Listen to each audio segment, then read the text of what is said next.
Hello, everyone, and welcome to episode 73 of the Ask Historians podcast. This is part 2 of our two-part series on the Kansas-Nebraska Act. So if you are someone who values continuity in your podcasts, go back and listen to episode 72, where we talk about Stephen A. Douglas's ambitions for Manifest Destiny and getting a railroad all the way across the United States, particularly through areas where he happened to just own some land, and how that began to interfere with these sort of unsteady, uneasy compromise that the Americans state had come up with to bring in free state and slave states to kind of balance out the political power in the Senate through the organization of what would now become the Kansas and Nebraska territories.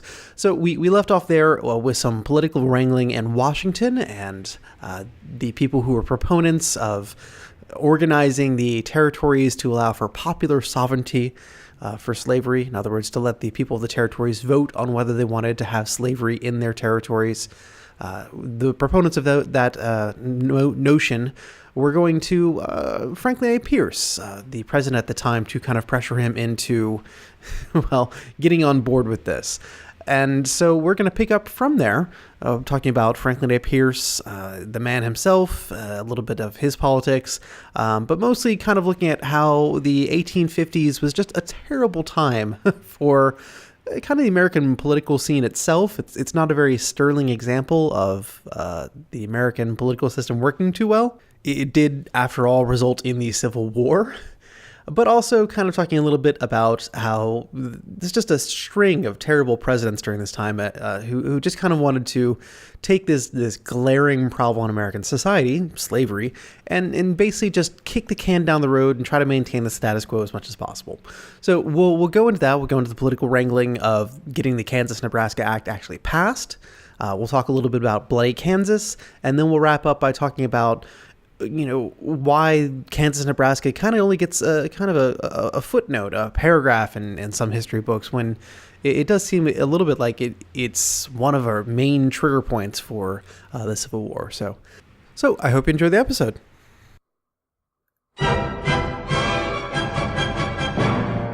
Welcome to the Ask Historians podcast. Well, I guess I should just point out that the 1850s, and generally this period in history, I mean, I think Franklin Pierce, James Buchanan, who was before Pierce? Fillmore, yeah, exactly.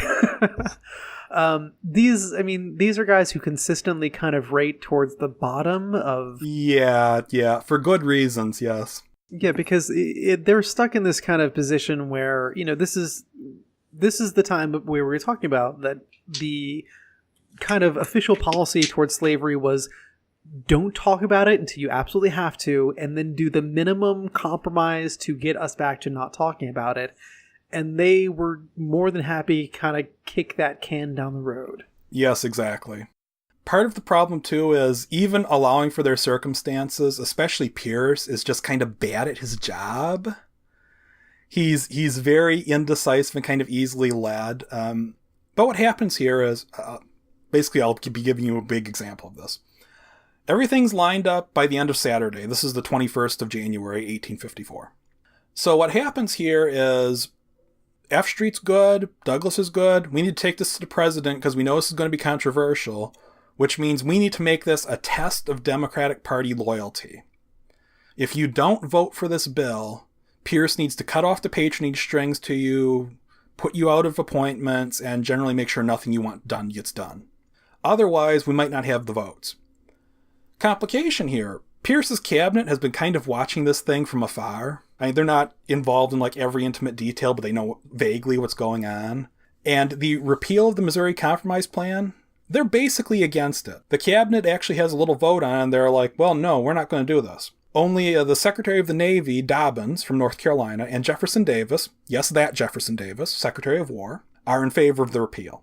And Davis is actually also interested in the southern route, but that's been wedged out because of some prior really arcane manipulation thing going on. Basically, there was a law passed that if we do a Pacific Railroad, we can't appropriate funds to buy lands within the boundaries of a state for it. And a Pacific Railroad from the south has to go through Texas.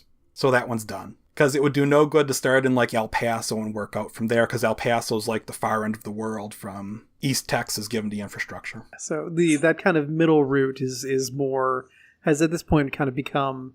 Yeah, it's sort of become the route, yes. And what happens here is the administration feels like we should kick this thing over to the courts instead. If the courts... Just let somebody else handle it.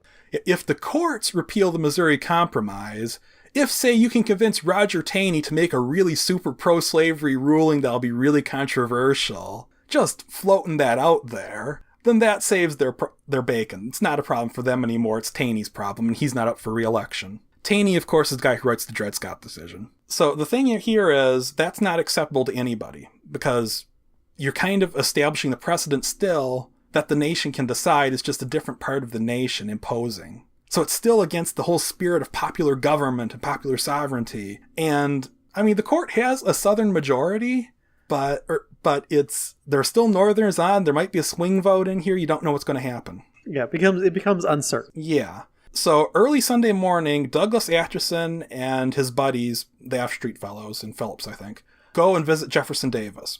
Davis is one of the few people in the Pierce administration who actually has good relations with Douglas at the time. And he's also very influential within it. It's ambiguous because we don't know everything that happened behind closed doors and wasn't written down and all that. But it appears that he often functioned as kind of a prime minister to Pierce. James Gadsden, who was sent out to buy land from Mexico, found out from Douglas that he had a presidential commission to go found out from Davis, that he had a presidential commission to go buy the land from Mexico before Franklin Pierce found out that he had a presidential commission to go do that. So, Davis is kind of very much a power behind the... Yes. And Pierce also has some personal troubles going on with him. His wife was never fond of his being in politics. She was very religious and felt that it was an impious calling. And she was against him running for president. He ran anyway. And on their way to Washington, they were in the railroad car with their son, who was, I think, 11. It derailed. There was a big crash. Pierce and wife were fine. The son... there were parts of the insides of his head around. It was a real mess. And it happened, they were in the same cars, so she literally saw all this, and so did Pierce. They were the people who found him like this. This would mess anybody up, but on top of everything else, it's like, the worst possible thing that could happen to you going into a presidency. So Pierce has a really complicated attitude towards the presidency at this point. What happens here is Pierce himself does not like to transact business on Sundays. So they went to Davis. Davis is like, well, I'll get him anyway. I'll get him. We'll bring him down. We'll have this out. I'll just explain to him the nation has to have it done right now. It can't wait. Because if it waited, what else could happen? I mean, goodness, Dixon already got them once. Maybe someone else would come up with something. So they go up to the White House. Davis goes up and gets Pierce from the residence, brings him down. And Pierce is not happy about this at all. Not only is it a Sunday and he's got all these issues on his own, he's personally thinks this is a bad idea, but he has the whole F Street mess here. These are powerful men. He doesn't want to be enemies with them. They're in his own party. And Pierce's interests as a president are mostly oriented around foreign policy. He's really into getting Cuba. He appears to have a policy of, well, we're just going to kind of steal it. And if we can't steal it with a filibustering expedition, then we'll try to buy it from Spain, if we have to. He's interested in some Central American stuff that's going on with Britain. That involves one of those routes to California. And there's a whole bunch of foreign policy things on his plate. He doesn't want to do domestic stuff. And it sounds like not only is this kind of like secondary to his interest, and it's not a day that he's really engaged in. Yeah. But also, he's got all these people here, all these powerful men here to basically bully him. Yeah, and he needs their support just like they need him. Just like Douglas and Atchison need each other. Because what Pierce is going to do in foreign policy, there might be treaties involved. Need 2/3 of the Senate.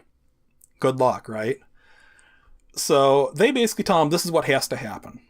And Pierce is like, well, okay, I guess. Yeah, it sounds like this is something that he's open to compromising on, but yeah, F Street mess, this is something that they're kind of, at this point, this is a career maker or breaker for them. Absolutely. And basically Pierce says, okay, I'll do what you need me to do. And they immediately say to him, no, that's not good enough. Because Pierce kind of had a habit of making promises he wouldn't necessarily follow through in the future. Again, that classic 1850s kick the can down the road. You sometimes see in the period stuff a feeling that maybe he's just really eager to be friends with everybody, you know? I'll agree with you now, but I'm not really going to do it. Yeah. So they make him put it in writing. They literally sit down there and they write out explicitly, the president endorses this, and they endorse it on the principles of popular sovereignty, which are the true and agreed to principles of the Compromise of 1850. We already agreed to this. There's nothing radical about it. Shut up, you guys. Just vote. And the only condition he's able to get on them is he says, guys, you gotta give me a little bit of cover here. Go over to the Secretary of State's office. Get him to sign off too. Because the Secretary of State is William Marcy. He's a New Yorker. Pierce is from New Hampshire, by the way. And he is one of the more powerful members of the cabinet. The Secretary of State at the time is... Vice presidents are often non-entities. Pierce has literally died in Havana shortly after taking the oath. But the Secretary of State is the position from which a lot of people ascend to the presidency down the road. So go find Marcy, get him to sign off on it, and that'll be okay. So okay, we can do that. We can go visit Marcy. We can see what he has to say. And they visit Marcy's house. They do their due diligence. Marcy's not home. Well, gosh, if he's not home, we might as well just assume he's okay with it. So this happens on Sunday, and Monday morning, Douglas presents the new bill to the Senate. This is Monday, the 23rd of January, 1854. So this has literally taken place over the course of less than 2 weeks. By this point, you watch these things in Washington. People notice that there's a lot of talking going on. The bill's changed a lot really suddenly. Nobody really believes that there was a clerical error involved here back in the day. Yeah, there's no CNN, there's no C-SPAN, there's no whatever. But, at this point, Washington is a very, very, very, very small town. Yeah, it's a small town, and people get a feeling for, okay, something's going on. Douglas has been really active. The president was down on a Sunday. What basically happens is they put two and two together with, oh, Douglas is meeting with all these pro-slavery guys. Douglas has a territorial bill out. Gosh, I wonder what's going to happen there. So what happens is a bunch of anti-slavery guys, having realized that something is up, they get together also on that Sunday. And they start writing a piece that's going to protest against the repeal of the Missouri Compromise. And initially, it's oriented towards it's going to be something they write for the people back in Ohio, because the leading lights behind it are Salmon P. Chase, who is a senator from Ohio. He's from the Free Soil Party. You're going to have Joshua Giddings, who's a representative from the Western Reserve. He, by the way, lived with Lincoln while they were both in Washington back in the 40s. And you also have a few other guys involved, Charles Sumner and Garrett Smith, who are not Ohio guys, but are also very anti-slavery. Charles Sumner is the one that gets caned later on. Are these Northern Democrats? Yeah, these are a mix. They're all Northerners. Chase came up as a Democrat, but he switched to the Liberty Party back in the middle 1840s-ish. The Liberty Party was a very small party that was just avowedly anti-slavery. Their main contribution, aside from being the place where a lot of anti-slavery people learned politics, including Chase, is that they probably swung the election of 1846 to James K. Polk, which turned out not to be super great for them, because Polk went and won a great big empire for slavery. Yeah, but as we all know, in 1844, the Democrats were split. What happens here is, Sumner came up as like a Whig and then switched to the Free Soil Party in Massachusetts. Giddings was also a Whig like Lincoln had been. But they write this appeal of the independent Democrats, even though none of them is actually a Democrat. Because, why not? About the best justification you can get for that is, I believe Chase was elected by a coalition between Free Soilers and Democrats back in Ohio, so it's technically he's a Democrat. It's kind of like, they're not Democrats, but a lot of times they would caucus with the Democrats. They're Democrat adjacent. Yeah, kind of like that.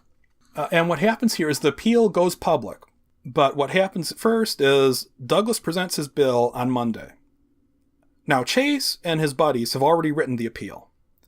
And it actually was written initially for Ohio and then was rewritten as like a national document, mostly by Chase. Chase will go on to be in Lincoln's cabinet and be a Supreme Court justice, by the way. Chief Justice. And what happens here is Sumner and Chase walk up to Douglas in the Senate. They just walk up to his desk because they all work out of the Senate chamber right now. Their only desks are the desks there. And they say, hey, Doug, this bill's changed a lot. We understand you want to get this thing done.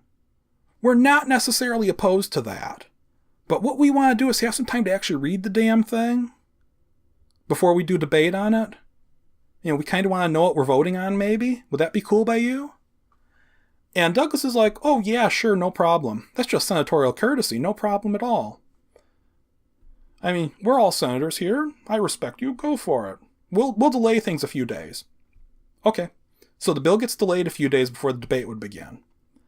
Later that very day, the National Era, the anti-slavery newspaper in Washington, D.C., publishes the appeal of the Independent Democrats. Now, the appeal, I actually have a quote here I would like to read, just a short one.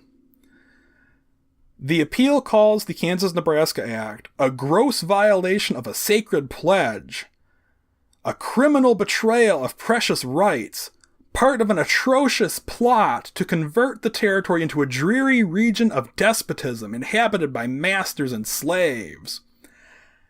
And they attack Douglas as, and I quote, an accomplished architect of ruin, which makes it sound like Captain America should really be punching him a lot, you know? Was the intention by Chase and the quote-unquote independent Democrats, you know, when they went up to Douglas in the Senate to say, hey, can we have some time to read this over?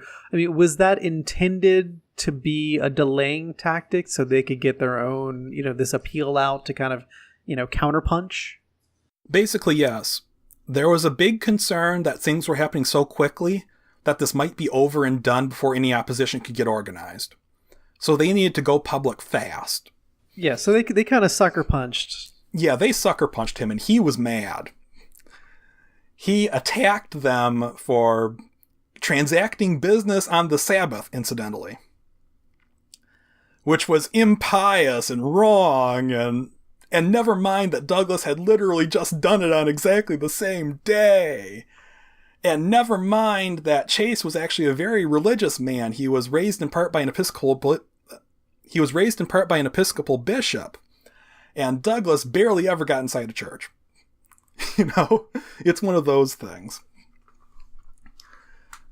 So what happens here is the central argument of the appeal. I mean, there are a lot of arguments here. It's a very long document. It's actually quite tedious to read, but there are some really fun 19th century put downs in it if you're into that kind of thing.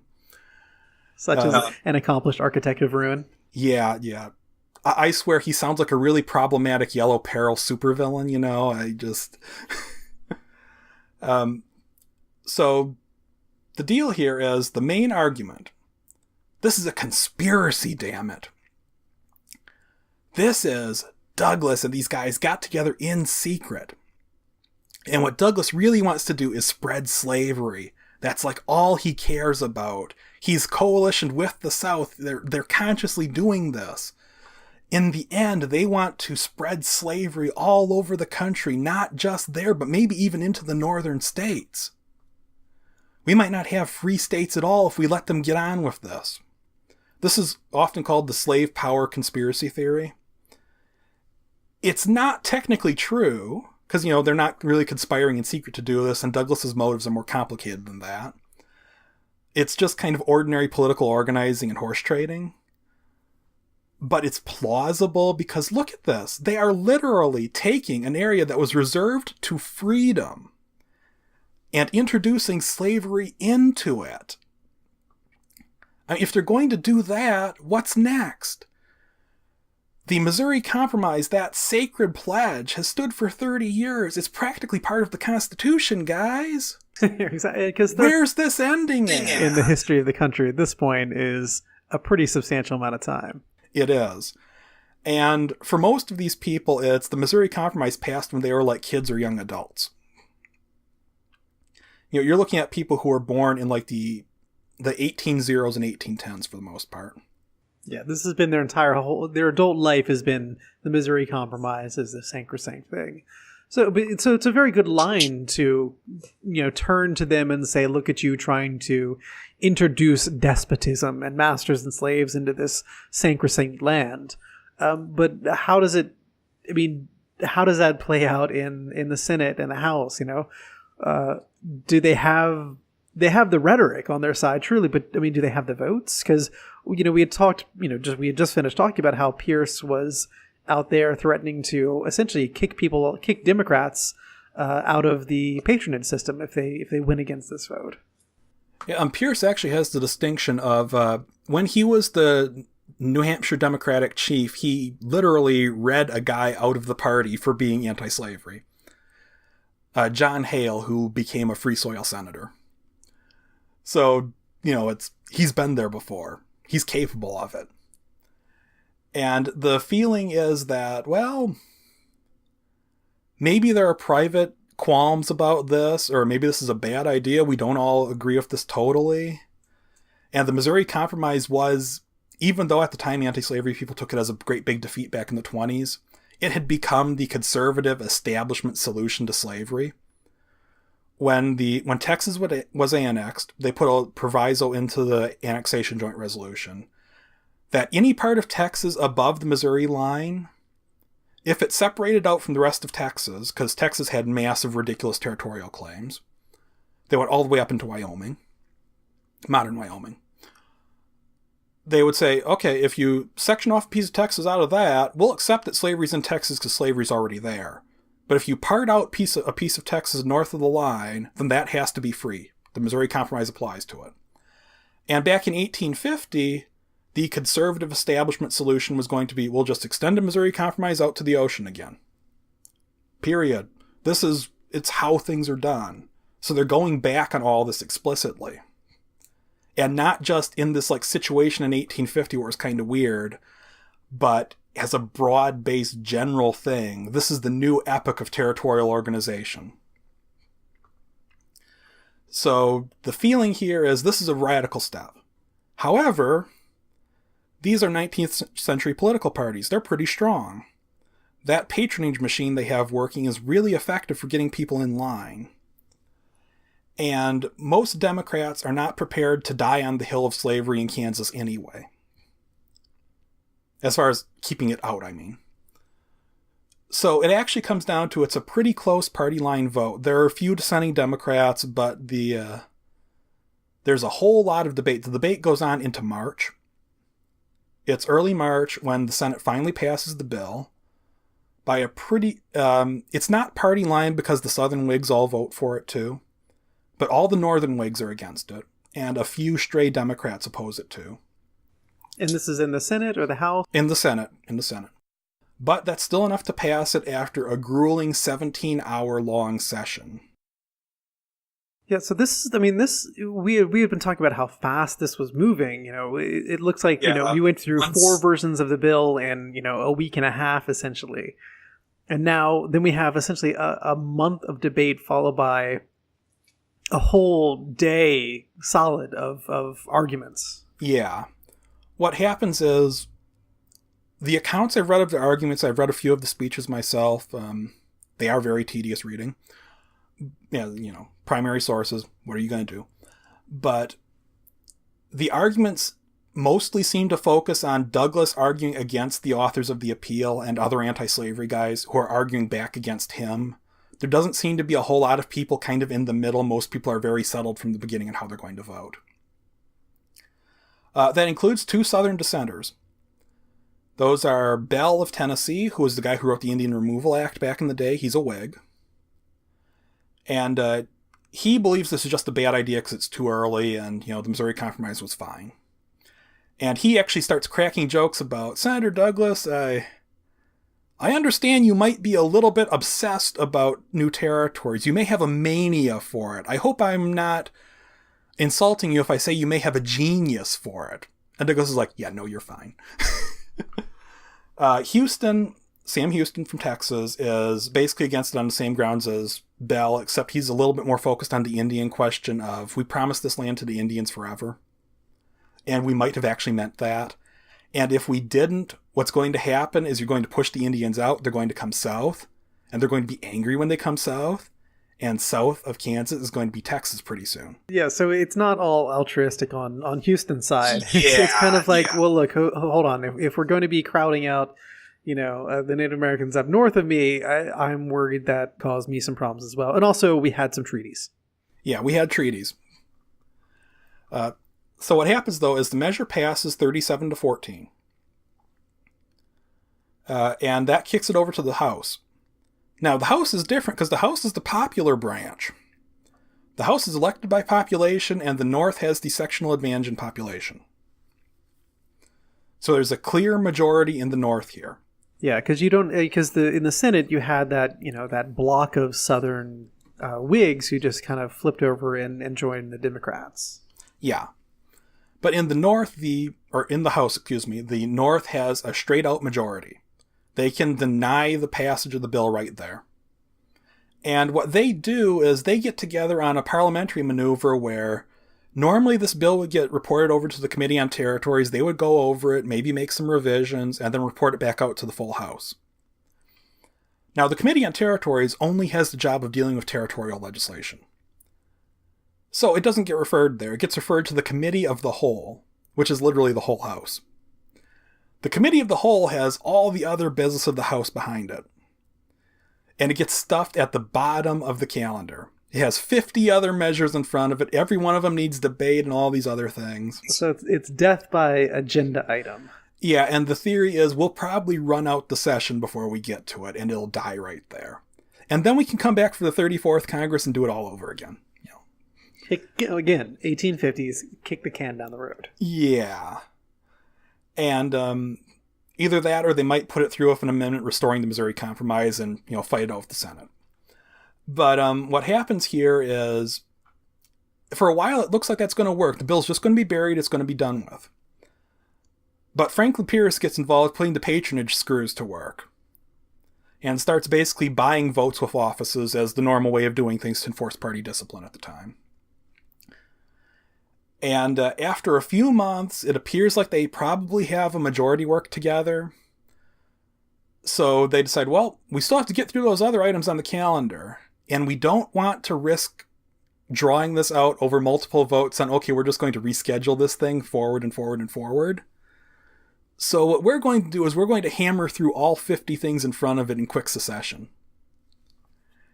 And this strategy is managed by Alexander Stephens, a friend of Lincoln's, actually. He's a Whig from Georgia and the future Confederate vice president. The guy who proclaimed slavery the cornerstone of the Confederacy. That's him. He floor manages all of this, and they hammer it through. It gets passed by the House on May 22nd of 1854. Pierce signs it on the 30th. Now it's law. So, this law itself, just to kind of recap what it's passing into, it's taking this block of territory that is kind of north of Texas and Oklahoma, west of Missouri, and kind of vaguely going out towards the Rockies and up to Canada. And it says this chunk down here on the southern part is Kansas, and this chunk up here in the more northern part is Nebraska.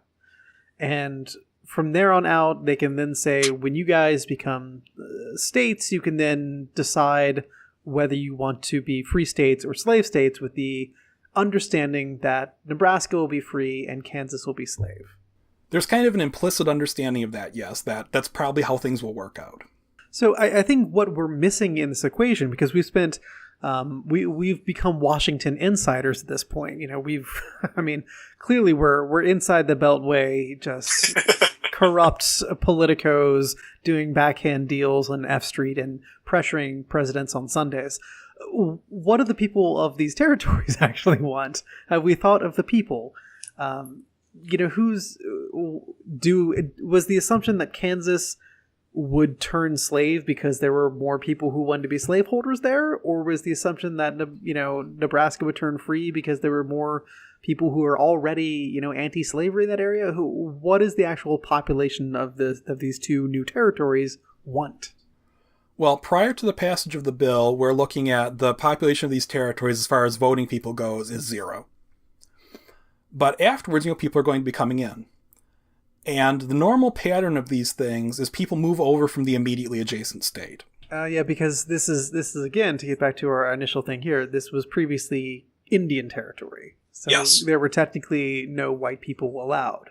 Yeah. So this is saying not only so it's not saying that we are going to allow the people of these two territories to, establish their own government and et cetera, et cetera. It's saying, let's open up a huge land rush and then sort it out. Yeah, exactly. The actual situation beforehand is you have individual reservations with sort of vague boundaries like lines of latitude, things like that. They're individual reservations for tribes or groups of tribes all over the place. And then there's territory that's kind of ambiguously unallocated. That territory that's unallocated is like immediately open to white settlement. They can come across the day of. They had already been doing that, actually, illegally. People from Missouri had moved over and were setting up around the military Fort Leavenworth for the future Leavenworth, Kansas. And people up in Iowa were moving over from opposite Council Bluffs, which, I don't have a map in front of me, but I think that's the future Omaha site, basically, or the area of. And they had actually been there for about a year and a half, 2 years at this point, illegally. And they had cheekily gone out and each one had held an election. They'd elected a delegate to send to Congress, like they were proper territories. And those delegates had gone off to Congress to lobby for territorial bills, Can you make legal what we have just done? And that's part of the reason it was split, too, because they had the two widely separated communities and figured, well, let's let them each develop their own thing. Once that territory is open, plus they're rolling back the reservations in a series of piecemeal treaties, because, that's what we do. We go over. The normal course of things would be that people from Missouri go to Kansas, people from Iowa go into Nebraska, and more or less things would just carry over. They would even probably vote through embracing the laws of the adjacent state. Yeah, so it's the assumption that as migration proceeds across these lines of latitudes, our free states and our slave states will kind of equal out in parity, and really it's kind of nudging the Missouri Compromise line north a bit.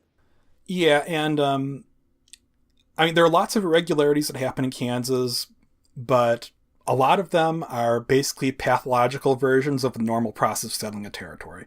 There are lots of people who come over who aren't actually settling there, at least not yet, but who are going to vote in the elections anyway. They had a crack in the Kansas legislature about someone asked for the member from Fort Scott, Kansas, and was corrected. I don't want the member from Fort Scott. I want the member from Lafayette County, Missouri. It's that kind of thing.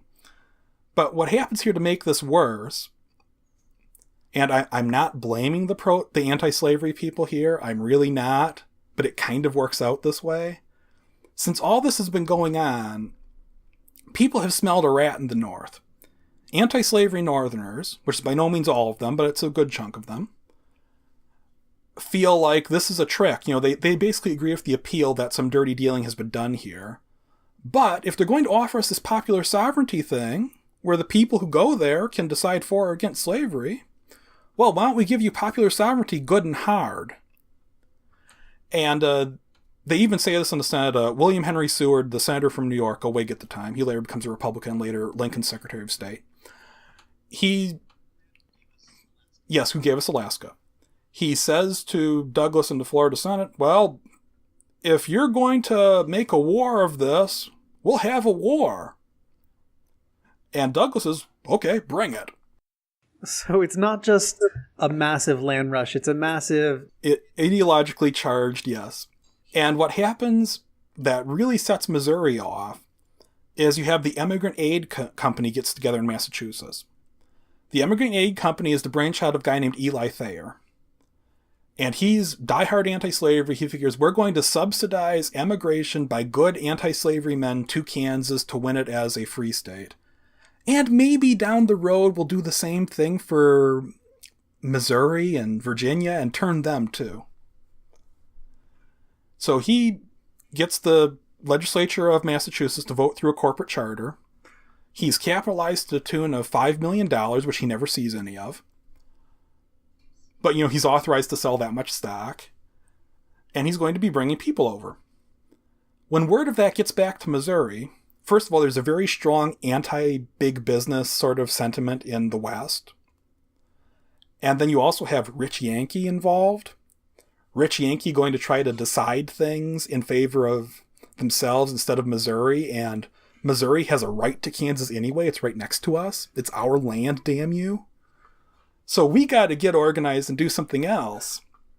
And they get together in the Masonic lodges in western Missouri, and they organize sort of part of it's just like a mass political mobilization, and part of it's kind of paramilitary. They are going to, as soon as Kansas starts having elections, they're going to march over there. They're going to be subsidized on their march over, by the way. They're going to have their food and transport paid for. And they're going to vote in those elections, despite the fact that the Kansas-Nebraska Act says you can't vote in Kansas or Nebraska unless you are an actual resident of the territory who has settled there. Yeah, but I mean, all these people are newcomers anyway, so... Yeah, the main distinction being that these guys aren't coming to settle for like a year or two. They're literally settling for the day sometimes. It's a day trip. It's a very loose definition of settle. But I mean, this is where we get our famous bloody Kansas, isn't it? Yes, this is where Kansas goes bleeding. Yeah, where you have these, large amounts of anti-slavery people coming in from parts east and north, and then people from Missouri streaming over to kind of get what they figured what was kind of implicitly promised to them, which was a slave state on their western border. Yeah. What was promised was sort of a slave state or no state, And they feel like, well, we're just defending ourselves, and we have to do it. And I've actually read the party manifesto of these guys. They're very explicit about this is to protect us. We are self-defensive. Because if we let things happen in Kansas that let it go to freedom, then eventually what's going to happen is we're going to have slaves rising up and murdering all the white people over here. And that self-preservation trumps all these political niceties and civil rights and all those things. To them, it's almost like, say, a nuclear strike might be in the middle of the Cold War. It's the thing you want to prevent above all else. And they are helped along a little bit by the fact of a case of slave resistance going on. This is into 55 this happens, but it's the type of thing they're afraid of. A lady named Celia, enslaved woman, was bought by a fellow in western Missouri. And she was bought explicitly as what they called a fancy slave. Her job was, there's no way to sugarcoat this, she was there to provide him with sex. He bought her for that purpose. She eventually got sick of all of this. She had a guy she liked among the local slaves. They had a relationship going on. They considered themselves either married or like close to it. And her owner kept presuming on her, and the correct term for it is rape. Sorry to get heavy, but that's how it is. Eventually, she decides she has had enough. And when he comes one night, she kills him. She hits him over the head with a shovel from her fireplace, I think. She kills him, she shoves him in the fireplace and burns the body. And of course, it shortly comes out that they discover he's gone. They find the remains in her fireplace. So she's put on trial for murder. This is exactly the type of thing that they're afraid of in Missouri. If Kansas goes free, we're going to have this all the time. So they have to do something. It's literally self-preservation in their minds. I mean, if someone were literally coming after you to kill you and burn your body, do you care about how they voted? I mean, clearly there's a bit of details that they may be leaving out of that analogy. For them. Yeah. Certainly, we can say from their perspective that this is an existential crisis. Yes, very much. Having Kansas as a free state on their doorstep, which is which would essentially put Missouri as just kind of sticking out as this sore thumb surrounded by free states. Something like this going on in Nebraska too? Do we have bloody Nebraska? Actually, we do not. Nebraska is a very orderly type of thing. It's because the partisan element doesn't get in there. There's a lot of election cheating and everything. But most of the people who actually come to Nebraska are legitimately anti-slavery. That's just all there is to it. And the people from Missouri coming there are a minority because most of them are going to Kansas. Yeah, and I'm sure all the people in Nebraska just shook their, just nodded their head and said, yes, Nebraska, very organized. Yes, very organized. Yes, we are very orderly. Everything's fine. Meanwhile, down in Kansas, the Missourians are coming over for every election. They start with an election that doesn't even really count. It's an election for the territorial delegate. It's November 29th of 1854. And this territorial delegate is only going to be in office for like a couple months. And he's not even voting on anything. So if you're going to pick an election to steal, this is one of the least consequential. But they come over in large numbers anyway. They do it, and they threaten a few people. And one fellow who later testified to a congressional committee said he basically had to take refuge with the election workers to protect his safety for the course of the voting. Because he would not vote the right way, and he was an actual local Kansan. So that goes off. But what really heats things up is the legislative elections for a legislature of Kansas come March. The Missourians come over again. This is March of 1855. Yes, March of 55. There's a whole lot of threatening going on. Some gunshots are actually fired. There's some real violence. In one case, they get together around a polling place. It's just a log cabin. And they start jacking it up on the sides, trying to bring the roof down on the guys who will not take illegal votes from Missouri. And then what happens, when that doesn't seem to be working quite as well as they hoped, is a bunch of guys burst into the cabin, guns drawn, and they say, "You will take voters without making us swear any oaths about where we live or any scrutiny, or we will shoot you dead right now. You have 5 minutes to decide." It's literally this kind of thing. So what happens here is you have a Kansas that probably would have voted for the pro-slavery guy to begin with, because most of its inhabitants are Missourians and they're kind of comfortable with this, or they don't care that much. But the fact that their ex-neighbors are coming over so authoritarianly and imposing on them so violently drives most of them over into the anti-slavery camp. But that doesn't mean that they won the legislative elections, because all the illegal voters came in to the tune of thousands in excess of the total voters in Kansas at the time. I think the total voting age men in Kansas was about a little over 2,000 as with the territorial census. That was before this. The registered votes in those elections were in the 6,000 range. Yeah, so it doesn't really matter if you're alienating all the people who are, actually settling in Kansas if you have, twice as many people coming over to vote how you want to vote. Yeah, and by the way, Atchison is one of the guys who comes over here. He does not vote personally, but he is kind of in charge. I mean, it's kind of informal, but he's directing people to go to different places, and he literally comes up to the district he gets at, and there's a local pro-slavery candidate and a local anti-slavery candidate. Atchison comes over with his couple hundred people for that district, and he says, "Okay, we don't like your pro-slavery guy. We don't think he's reliable enough. We like our pro-slavery guy. I mean, he still lives next door to us. We can trust him. So what you're going to do is you're going to set aside your pro-slavery candidate and vote for our pro-slavery candidate instead," which they do. And he also says in the same speech, he's like, "Missouri has supplied thousands of people. If we need to supply more, we can supply thousands more. And if we have to, we will kill every goddamned abolitionist in this territory." Literally in those words, he says this. So they're not exactly subtle here, but I mean, what is the end result? I mean, do the pro-slavery Missourians coming over, do they seize control of the territorial government? They do. What happens is they win most of the elections for fraudulent voting, and even the elections where there's enough proof of fraud that they have a do-over, that's not enough to carry a majority, and the guys who are elected in the do-over elections get expelled from the legislature by the pro-slavery majority. which then goes to pass a very draconian set of laws protecting slavery in Kansas. Among these are, the net effect is to basically outlaw political anti-slavery. You can't speak publicly opposing slavery in Kansas. You cannot circulate printed materials in Kansas that are anti-slavery. If you want to practice law, you must swear an oath to uphold slavery in Kansas. If you want to be on juries, same deal.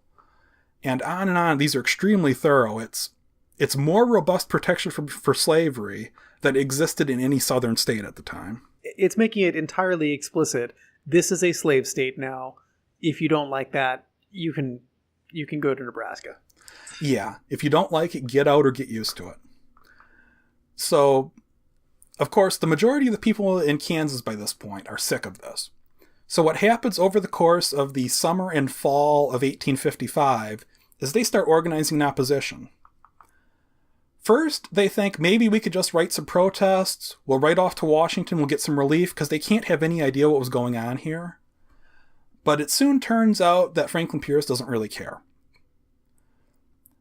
And over the course of this period, they eventually decide we're going to have our own political party, it's going to run its own elections, and we're going to have our own territorial government, which is going to write its own constitution and send it off to Washington for statehood. We're just going to do it on our own, even though there's a territorial government here already, because we no longer view that territorial government as legitimate. Which, in turn, the pro-slavery guys in Missouri and Kansas see this as basically treason. Which means they're now justified in using violence to work this movement out. And there's some personal scale violence that goes on here, a couple people killed. So wait, hold on. Hold on one second. So the pro-slavery faction was seeing it as treasonous and seeing it as a legitimate excuse to use violence against a, I don't know, you might say secessionist movement in their, you might say, Union of Kansas. Yes. They actually called them nullifiers, too, after the nullification controversy that South Carolina was in back in the 30s. All right, I just wanted to take a moment to kind of appreciate the irony here. So we have a massive kind of, in their eyes, justified reign of violence, but do we then have, do we have a split? Do we have a civil war in Kansas where there's two governments on either side, alike in dignity? Kind of, yes.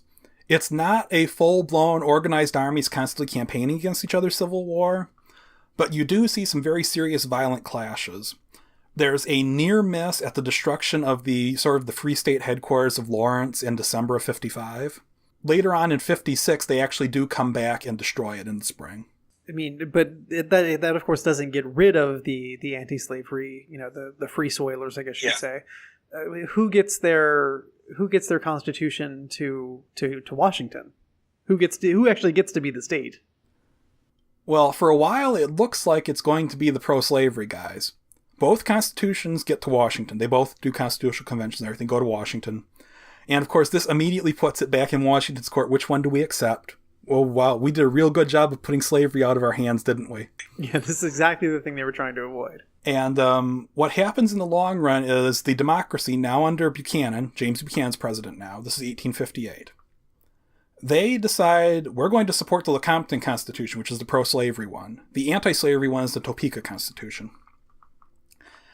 And Buchanan tries to make this another party test. We're going to back it up all the way through. This is the Constitution of Kansas. It's going to be a slave state. We're going to do it. It's done. At this point, Stephen Douglas is like, yeah, no, this isn't what I intended. And it's not so much the violence itself. Douglas was willing to condemn that, but he would always blame the anti-slavery side for starting it. But what happens here is, when the Lecompton Constitution came through, the normal process is put it all up for a referendum, and the people vote. But by this point, things have shifted enough in Kansas that the anti-slavery party is convinced that it's worth it to actually vote in the elections, the official elections instead of their own elections. And they're thinking maybe we can deny this Constitution ratification. The Constitutional Convention that was writing it realizes this as they're writing the Compton Constitution. So they decide, we're not actually going to put the whole thing up for a referendum. We're just going to say you can have the Constitution with slavery. Everything will be like it is now. Or you can have it without slavery. But without slavery just means there will be no new slaves imported into Kansas. There are already a couple hundred there, and there would be a degree of they would reproduce themselves. And so you can either choose the status quo or you can choose the status quo. But you can't have a free state. Yeah. And this is completely trampling over popular sovereignty. This is nothing at all like Douglas imagined. So Douglas breaks with the national democracy, and he takes a lot of anti-Lecompton Democrats with him out. Buchanan actually threatens him. He says, you know what Andrew Jackson used to do to dissenters. We'll read you out of the party. You're a ruined man. And Douglas is like, dude, Jackson's dead. You're James Buchanan. You're the old public functionary. You are not a fighter. Yeah, no one is intimidated by James Buchanan. Yeah. And so the democracy is split over this. And it becomes increasingly irreconcilable as 1858 goes on. Which, of course, brings us up to we're getting into election season, aren't we? There is a president to elect come 1860. It's not going to be Buchanan because presidents very rarely get re-election anymore. The last president actually to have 2 terms was Andrew Jackson. And it was sort of becoming the norm. You took your 4 years and you went away. And as we're looking at coming up into the election season, the South is also looking at Kansas. And they're feeling like, well, this popular sovereignty thing, we don't necessarily mind the violence. We especially don't mind that we seem to have won it. But by the same token, we don't feel it's actually made slavery as secure as we hoped. So we need something more now. What we need is a federal slave code. A slave code is the legal structure that establishes slavery in a jurisdiction. It usually includes stuff like, well, it always includes in the antebellum U.S., that slavery follows from the condition of the mother. So if you're born to an enslaved mother, you are a slave. It doesn't matter what your color of skin is, how light you are, how dark, whatever. They don't care. It involves things like all sorts of discipline you can do to the slaves. It involves if you see a slave or a suspected slave out and about just wandering, walking the street, you can challenge that slave and say, hey, have you got permission to be out here? And if you're not satisfied, you can apprehend that slave and you are fully allowed to beat the hell out of them to get them to comply. And there are also things like disciplining of slaves, even if it results in their death, is not normally treated as murder. There are some corner cases where if you're literally beating the slave and it dies that instant, the person dies that instant, then maybe, but that was almost never prosecuted. If you beat the slave to death, but it takes a couple days, you're free and clear. It's this kind of horrible thing that, So, not to get too far afield here, but I mean, what would even a national, a federal slave code even look like? I mean, and this would, I guess, would apply only to territories, not to. It would only apply to territories, yes, but there are still a lot of unspoken for territories here. I mean, Nebraska is still up there, plus whatever gets carved out of Nebraska. This would presumably apply to Minnesota and Oregon and Washington too, and any territories that the government later on secured. So I mean, this sounds like the Southern Democrats and the Southern Whigs, it really kind of, I guess, with some tacit Northern Democrat kind of collusion there to kind of look at Kansas and say what we really need is to make it once and for all the expansion of slavery through the territories. Yeah, this is an explicit act of voting slavery in. It's not the people can decide, it's you have slavery. The compromise has failed. Let's push for getting everything we want. Now, the Democrats come together in Charleston, South Carolina for their party convention. It's going to pick who they're going to run for president. Douglas is the front runner. But Douglas has alienated the South because he's against the Lecompton Constitution and he's very much against this federal slave code business, which they try to insert into the platform. And at the time, platforms actually meant a bit more than they do now. They were meant as at least we are deliberately running on this. This is what the party means. And if we win, we're probably going to do this.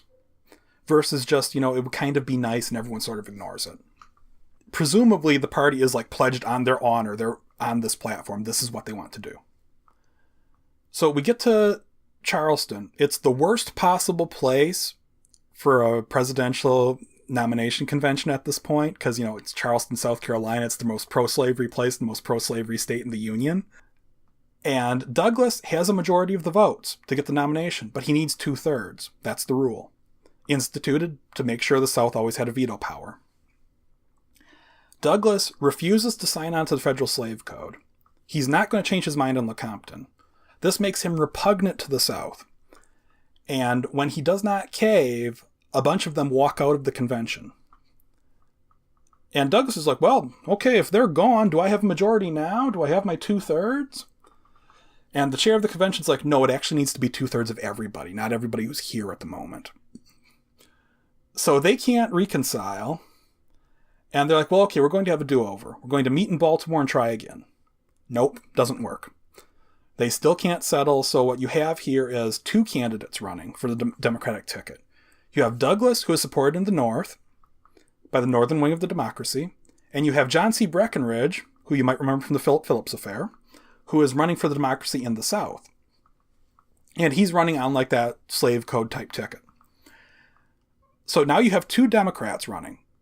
The nation's dominant political party for basically its entire history is split down the middle.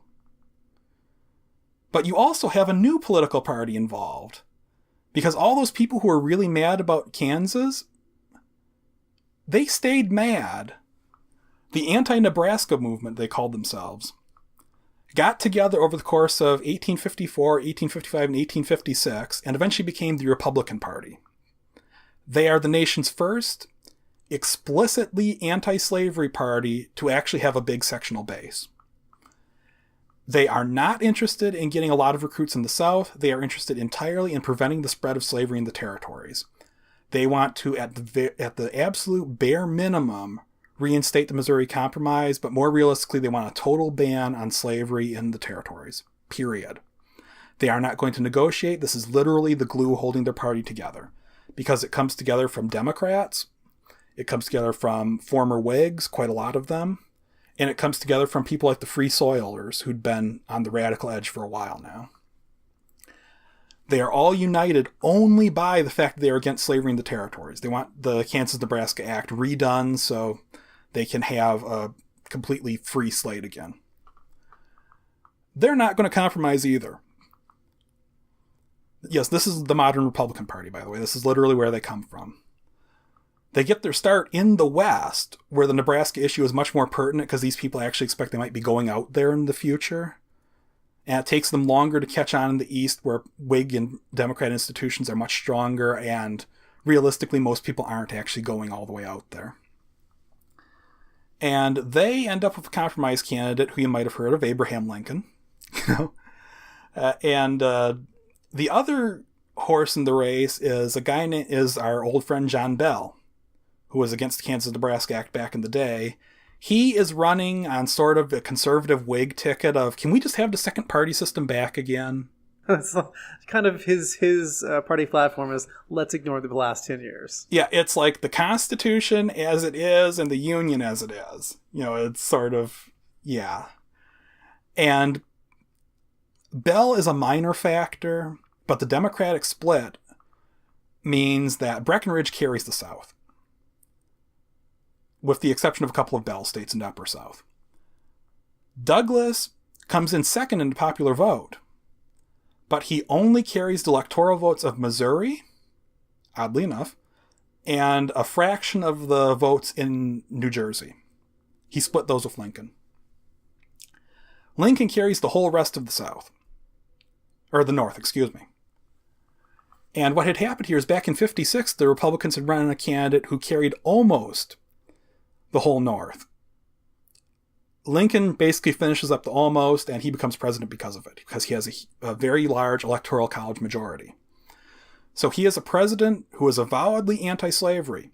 He's elected on a sectional platform. He's not interested in the South. He didn't carry any electoral votes in the South. He doesn't even have himself on the ticket in most of the South. Even in the states where he is, I think it's just Virginia, he carries like 1% of the vote. So it's a very sectional thing in an environment where previously it had almost always been the case that whoever became president won both sections by a fair margin. So there was a kind of consensus around the presidency. Yeah, that there was that these parties were not regional, that they were more kind of... Yeah, they were truly national. Yeah, truly, aligned around more kind of these more less contentious issues. So things like, how do we feel about tariffs? How do we feel about railroads? Let's ignore slavery. Exactly. So what happens here, of course, is this is totally unacceptable to the South. If Stephen Douglas was not acceptable to the South, and he clearly was not, the race in the South is actually basically Breckinridge versus Bell. And then in the North, it's Lincoln versus Douglas. So if he's not good enough for the South, then obviously Lincoln is unacceptable. So you get December 21st, 1860. Lincoln's not even in office yet. South Carolina leaves the Union. Or at least it says it does. The constitutionality of secession is iffy. And then the other cotton states follow, and that's how you get a civil war. The rest is history. Fort Sumter gets fired on. We have the Civil War. So we've come a long way to talk about all this. We've covered a lot of ground here. We've covered, railroad policy and territorial organizing and these kind of individual politics and, these strong kind of individual personalities, but also kind of the sectarianism and the regionalism in America at this time. But at this point, we have the very true end of this second party system and the beginning of, I guess, what moves America into its kind of modern age and is still kind of the world we're living in. Even if the Democratic and the Republican parties have kind of had their own shift again in the 1960s, 100 years later from here. But I guess I want to ask to kind of go back to, the actual core of what we were, we did some tangents, but the very core of what we were talking about here is the Kansas-Nebraska Act. And it really gets overshadowed by the Civil War here. But at the same time, it's very much this trigger for it. I mean, I consider myself fairly well educated on the Civil War, the American Civil War, and I hadn't really considered the amount, the significance of the Kansas-Nebraska Act as kind of this powder keg here, because it is something that kind of gets like, you'll hear about Bloody Kansas and then you'll move on to Lincoln getting elected, and kind of the pieces don't fit together there. So did the Kansas-Nebraska Act, just to kind of close out on our epilogue here, did the Kansas-Nebraska Act, was it always kind of a footnote in the historiography of the Civil War, or did it at some point, did it play a bigger role? Did people look to the Kansas-Nebraska Act and Bloody Kansas and all that as more direct and kind of more prominent role in starting the Civil War? Well, usually the historians are pretty good about recognizing the importance of it and breaking up the parties and everything, and keeping the slavery issue alive for several years constantly, which probably made a big difference because you couldn't just get away from it and forget about it a little bit. And it was much harder to get used to the new status quo when it was constantly being thrown at you in the newspapers. But what really happens even in good surveys of the Civil War, which have a decent antebellum chapter, like James McPherson's Battle Cry of Freedom, which is a great book to read about the Civil War if you want to just get you don't know a whole lot, you want to know more, it's where you start. He has great antebellum chapters, but the Kansas-Nebraska Act itself is covered in a paragraph or two. In the textbooks, what you usually see is the Kansas-Nebraska Act is a thing that happens. They focus on the 1850 crisis a lot more for a lot of good reasons, but then it becomes the Kansas-Nebraska Act is a weird footnote. Okay, this happened, yep. And then we have the Civil War. Okay, whatever. Kansas-Nebraska, Bleeding Kansas, Civil War, we're done. But they don't get into the whole idea of what's going on here. They don't connect the dots. Yeah, it just becomes one of those weird trivia points, Whereas instead, if you look at it from the more academic angle, it tends to be that long Civil War periodizations often start with the Kansas-Nebraska Act. And it's very often considered, historians don't like to call anything inevitable, But it's usually considered the point where we really get on the road to, okay, this is probably not reconcilable, something's going to give. which you didn't have after 1850 when everyone was kind of saying, okay, we settled it, we're done, it's final, it's good, everything's fine now, go away. But you can't put Kansas away because it keeps coming up. And it breeds a party that's literally the anti-Nebraska party. Well, Pat, I want to end on that note right there. I want to thank you so much for talking to us on the Ask Historians podcast at length and in depth and with a great deal of verve and spirit. Oh, thank you very much. I was glad to be here. And as always, thank you all so much for listening, and a big thanks to our Patreon subscribers for supporting the show. Particular thanks goes to 40K Freak for their generosity. More history for the history god. If you want to help support the show, you can go to patreon.com/AskHistorians, and we do a monthly book giveaway. So if you give us a one measly little $1 a month, you get one ticket into that giveaway. And then if you do $5 a month, you get 2 tickets, and $10 you get 3 tickets. And then above that, I'll actually say your funky name on the show. So I hope you really enjoyed this show. Our guest was terrific, and it was a blast to have a long conversation with him, and I hope to have him back someday. But for now, I hope you got a great kind of granular insight into, first of all, we often hear about how slavery, the peculiar institution of America, was the sort of third rail of American politics before we had a third rail, literally before third rails were invented, but how it was this topic that nobody wanted to touch because just trying to address it in any way that would change or disrupt the kind of gross status quo that was existing at the time risked your political career, your economic fortunes, and as you can see, even the fate of the nation itself.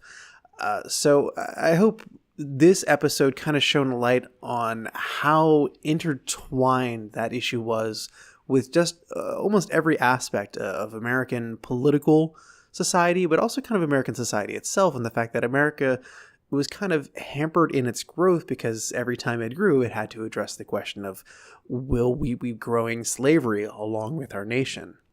And really just kind of to see how the backroom wheeling and dealing of of Washington, D.C. was happening at that time, and how you had these men who were trying to build their own, political and economic fortunes, and really were willing to kind of twist some arms and make quote unquote clerical errors in order to get their way.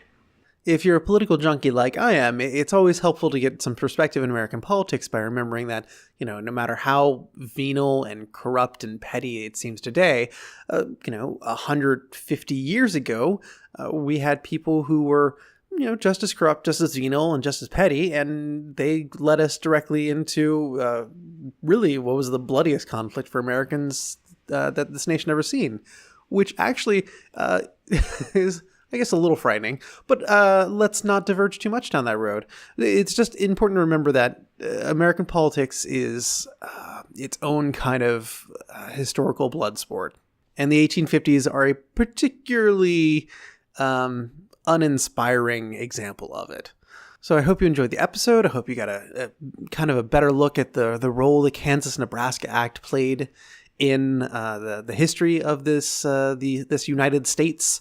If you are a United States listener, if you're not, then I hope then this probably didn't even get covered in your history textbook. So I hope this is a brand new thing and you can kind of get some more insight on the American nation. We'll be back in 2 weeks as per usual, and we'll be talking about something slightly different. We'll be going than this topic. We'll be talking about the role of sacrifice, both animal and human, in the ancient Near East. That's kind of the Middle East, and also we'll kind of head out a little bit into kind of North Africa as well.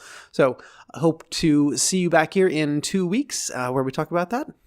In the meantime, thanks for listening, and feel free to rate and review us on iTunes, and we're on Google Play, we're on SoundCloud as well, and I promise I'm going to put some new episodes up on YouTube pretty soon. Any day now, I promise. Fingers crossed, knock on wood. But thanks for listening. See you in 2 weeks. You've been listening to the Ask Historians podcast.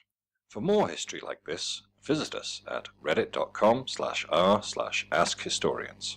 and ask over 100 historians and enthusiasts anything you wanted to know in history. Find us on Twitter as @AskHistorians, and subscribe to the show on iTunes. Or visit askhistorians.libsyn.com. Thank you very much for listening, and join us next time on the Ask Historians podcast.